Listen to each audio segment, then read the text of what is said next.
Hi, Devorah Harrow here, coming in with Empowerment of a Woman. And this week, I am going to be talking about the cleaning that we all feel going on. This energy of clearing is very, very, very strong right now. And it's not just because we're all preparing for Passover, for Pesach, and cleaning out our houses, but it is the energy of spring. We've just been through the dormancy of winter. We're clearing out the cobwebs and the clutter that's amassed when we had lower energies. Our energies are rising. We feel this need to cleanse. We are preparing for the spring bloom. We're all blooming, right? Because we are reflecting nature. So we're all blooming. And and in order to do that, we need to clear away the weeds, right? We need to make sure that there's nothing trying to choke our roots so that, or take away our nutrients so that our growth and our beauty that is emerging after the winter sleep isn't being, you know, uh, decreased, isn't being taken away. Our potential for our growth isn't being taken away by the weeds, by the dirt, by the cobwebs, by something else getting in the way. So lots and lots of clearing, not just physical, but also emotional. Raise your hand if you've been feeling it. Definitely, definitely, definitely been feeling it very, very strongly. And an issue that comes up, that has come up for me for quite a while now, right? So, and it's very apt right now when we talk about Passover and Pesach and the cleaning. So we talk about chametz, and chametz is like our averot and the Yetzer Hara, and we're supposed to be clearing that out. And so I'm going to get back to that in a minute, the whole idea of the Yetzer Hara. What is that idea? And for a minute, I just want to say, okay, so there's a big hullabaloo around the fact that Nisan, that Pesach needs to happen in springtime. And why is that? And for people who aren't Jewish and don't know what I'm talking about Passover, there's still a lot to take away from this. So keep listening. The whole calendar, the whole Jewish calendar is set up so that Pesach, Passover, will happen in springtime, right? Because if you just follow the lunar calendar, then there's a month that goes missing. And so if you don't add in a leap year 3 times every 9 years, then you're going to wind up with the months coming out in different seasons all the time. So in order to keep it on track, right, the months are set up, the years are set up, the leap years, etc., are all set up very, very carefully so that Pesach falls out in spring. Right? It's not so that Hanukkah falls out in the winter. It's not so that Rosh Hashanah falls out in September. It's so that Pesach falls out in the spring. So why is it's so important, right? Because if you think about it, we just finished Adar, which was also a month of redemption, right? It was a month of Gula. And there's no big hullabaloo about making sure that it happens in Adar, right? So that Adar happens in February. Why is it February, March? Why is it so important that Pesach fall out in the spring? So the redemption that we had in Purim, the whole idea of v'nafochu, the whole idea of, it can seem like we're totally headed on a path for destruction, right? We don't know what God is doing for our personal lives or for our national lives or for the world. Like, things can feel totally upside down and totally like, where's this going? Just seems like total chaos. And then all of a sudden, okay, order is restored. Salvation has arrived, and we realize, this is what this was all leading to. Now, the more this happens, the more we realize that when there's chaos, it's really redemption on its way. It's the world rearranging itself so that what is meant to happen on the highest level can come. And it can be very difficult to go through, but that's the whole idea of v'nafochu, knowing and having that faith that, okay, the redemption is coming. So we're living through this whole topsy-turviness, but redemption is coming. So what is the difference between that, right? That should seem worthy enough, for this whole redemption talk that we're talking about Passover. Why is the whole idea of this first redemption of the Jewish people out of Egypt as opposed to the redemption out of Persia? Why is this whole story of leaving Egypt so important. You could say that there are so many correlations, right? The Jews reached a very, very low level of impurity, right? That happens in Persia also. The Jews were sitting at a party where the king was using the kalim of the Beit HaMikdash for a party for the king. Like, and the Jews were sitting there. And okay, so we know that we left Egypt because if we had gone down even one more level of Tama, that's it, we would have been lost if we had become any more impure. Okay, so there's that correlation. Okay, we were redeemed from a very difficult situation where we felt like impending doom, right? For the Jews in Persia, you could even say it was a little bit more extreme because there was a price on their heads.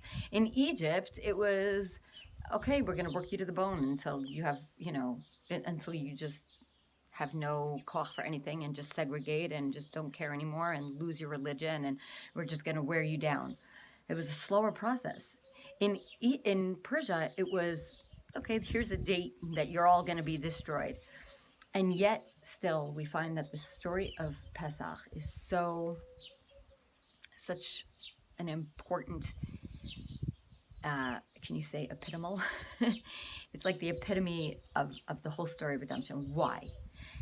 So it's not just redemption that happened, right? So redemption happened with the story of Purim, but the redemption that happened in the story of Egypt had a higher result in terms of a nation was born. And when we were in Persia, we already were a nation. But now we had come down to Mitzrayim as 71 people. We were a family. We were a chamula. It was the grandfather and all of his wonderful children and grandchildren. When we left Mitzrayim, we were hundreds of thousands of people. We were millions of people. And we were a nation, right? But what made us a nation? While we were in Egypt, we weren't considered a nation. We were still, Bnei Yaakov. What made us become a nation? The fact that we went through the whole trial of leaving everything that we'd been through in Egypt and leaving Egypt and going through the Red Sea and getting to that place in Har Sinai, the Sinai mountain, and receiving the Torah. We became a nation by going through this huge trial together and emerging a stronger unit. We were now not just each unit for itself. We had become something greater by moving together as a people. And that's the importance of the redemption of Pesach and why we need that Geula to happen when it happens. Why is that? So let's go back to the Yetzer Hara now. Okay, so this whole idea of the Yetzer Hara is what? That God created some evil spirit to try to trip us? That doesn't sit well with me. God didn't create anything evil. Anything that was created, that was used for evil, was man's choice to turn it into something bad or something that man created himself to corrupt something, right? To take a few things that God created, put them together into something else, and here we have something bad. Or to create a bad motive for something that was pure when it was created by God. So I don't believe that the Yetzer Hara is this evil spirit sitting on my shoulder telling me to mess up. The way I see it is we are constantly striving to give our spirit, to give our soul expression to its highest level. We are trying, our souls are seeking to rise and grow. And when we have a very strong arrowed path, this is our truth, right? And our truth center, our thymus chakra, helps us get there, our upper heart chakra, by feeling what resonates. What resonates as my truth? What resonates as what's right for me? And that helps us with that very straight path, right? Also our intuition, our third eye, is seen as this vector that's like an arrow, right? So it's God's communication with us and how we have insight into ourselves and also into the world. And it's just like this vector, this straight vector, and it's all this upward. We're trying to move upward. And so the Yetzer Hara isn't an evil spirit trying to make you do bad. If you start with the concept that we are moving forward and upward on a straight line, the Yetzer Hara is the thing that if it was just like this escalator, right, to just take us straight up towards all the good that we're supposed to do in this world, then it wouldn't be earned, right? There's a huge concept of earning our place, right? So it's like, okay, if it's just easy all the way, right? So the great analogy is a king's son. If a king's son who's brought up in wealth and brought up to be taking over, power, if he is raised knowing this is just his, how is he going to learn value for the money and the power and the people that he is there to serve? And so there are many stories about how the king will send their son on some sort of journey or do some sort of test so that son will learn the difficulty of achieving and the value of having such power, so that when he comes into rank, when he becomes the king, he values his position. He doesn't just squander money. He understands how hard it was to be earned, and he uses it wisely. He doesn't, just use his people. He respects them and treats them kindly because he knows that that's the way to maintain a good kingdom. So he's learned this by the lessons that his father made sure to teach him along the way. And that is the way it works. We are here to earn a better place for ourselves, right?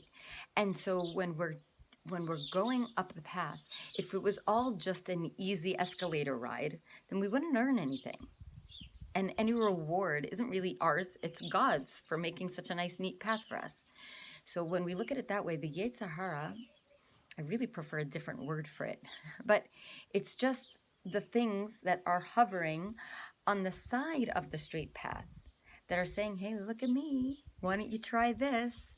Why don't you, and it's the challenges that we meet up with along the way, the choices or experiences. It's not just a choice saying, here, choose me because I'm, this, bad thing that you could be doing. I don't see it that way. I see it as different challenges that come up, different options that we have about how to choose, so that we stay on the straight and narrow. And so that when we have these challenges, they help us reveal within ourselves all the strengths that we have to move forward and to really obtain this reward that we are supposed to be getting for ourselves by showing our huge light, right? We don't just come to this world, all this light, and just show it to the world and everything great happens, right? Who has a story like that? We have this light, and we need to learn about this light and the power of this light. And as a healer, I can tell you that there's this huge concept about, there are people who have undergone trauma, abuse, assault, and there's stages of healing, right? There's first the victim mentality, then the survivor mentality, and then the empowerment mentality. Okay, so when someone's in the victim mentality, they're very much focused on what was taken away from them, on the bad thing that happened. When they're in the survivor mentality, they're healing, and they recognize that there is healing to be achieved, but they're still very much attached to the past because they're defining themselves as someone who survived what happened to them in the past. When you reach empowerment, you say, I am who I am, not because of so-and-so, but because if that hadn't happened to me, I wouldn't have discovered this beauty that's inside of me. This beauty wasn't put there by the trial that I had or by this abuser or by this torment. This beauty that's inside of me, this strength that's inside of me, this durability that's inside of me, this ingenuity that's inside of me, this incredible insight that's inside of me, all of this love that's inside of me, all of this was already there. This is how I was born, but I didn't know what I was made of without these trials and tribulations. And hence, what people are calling the Yetzer Hara becomes just a modality for us to find all the value that we have within ourselves and that the world has for us. And instead of looking at the people and the situations that brought us pain or trauma as the place to put the blame or the reasons why we're not moving forward or to stay in a victimhood, but to say, I am not my past. I am not what these people did to me or how these situations affected me. I am my response to what happened to me. I am who I am making myself because of and despite of what happened to me. And so it's walking into this empowerment mode of I own my own power. None of those things that happened to me own me. And so I am no longer allowing them to keep me down with shame or focusing on what they took away or focusing on what the challenge, the hard times the challenge brought on me. No, I'm looking at all of the power and value that I own, that I am, and I am moving forward.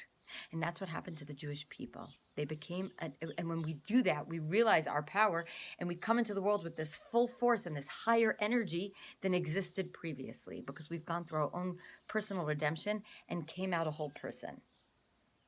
And that's what happens with the Jewish nation. They were just scattered people. They were just people living in Egypt. I shouldn't say scattered. They were people living in Egypt. And when they went through this trial, right, they were living in trial for all those years, but they weren't picking themselves up and moving forward. They were just staying in this cycle. They were just in this place of servitude. And when God came and said, okay, time to move on, and they got up, and it required extreme faith. And they finally get out. They're out, they're free. And now there's this huge body of water in front of them. And one man started walking in and said, God took us out. He didn't bring us to the water to die. He had faith. And the water split and they walk through and they're moving together as a nation and recognizing that there's something beyond their past. There is a future. What happened to them in Egypt didn't define who they are. They already were a strong nation. They just discovered the strength and faith that they could have when they were picked up from their past and left their victimhood behind and said, now I become something else. Now I recognize all the strength I have inside of me, and instead of being a victim, I am now redefining who I am and taking back my power, meaning redefining myself from victimhood, right? I am the same person. I'm just no longer a victim focused on my past. I am who I am, who I was always created as, and now I'm going to take all the strength that has always been inside of me and do something greater. And so the birth of the Jewish nation was this huge explosion of new energy in the world. And God is like that proud father saying, here's my son, right? My nation has arrived. It's taken all these years and all these different trials and the fathers and the sons and the grandchildren and all these things that had to happen, the pressure, so to speak, in order for this diamond to emerge. And now God had his nation. And so this is very reminiscent of Gemini energy. Gemini energy is when one whole who recognizes themselves as a whole and another whole come together and they together create this higher energy that they couldn't have had previously.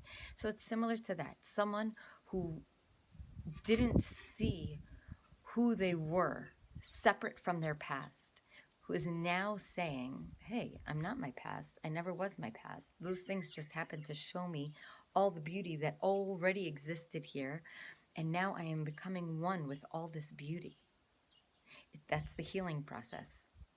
Leaving aside what happened to us and making peace and moving forward and discovering the beauty of who we are and bringing that to bring our light into the world.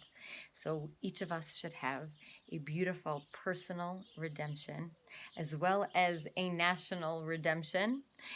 And we should all just hold on to that faith that we can leave our past behind us, that we do have everything we need inside of us. And it's just happening to us. This Yetzer Hara, these challenges in life, these situations in life are happening to us in order to just show us what we already own so that we can bring it forward. Love and blessings to everyone. I don't know if I'm going to be able to come in again before Pesach. Have a wonderful week, a wonderful Chag, and happy cleaning.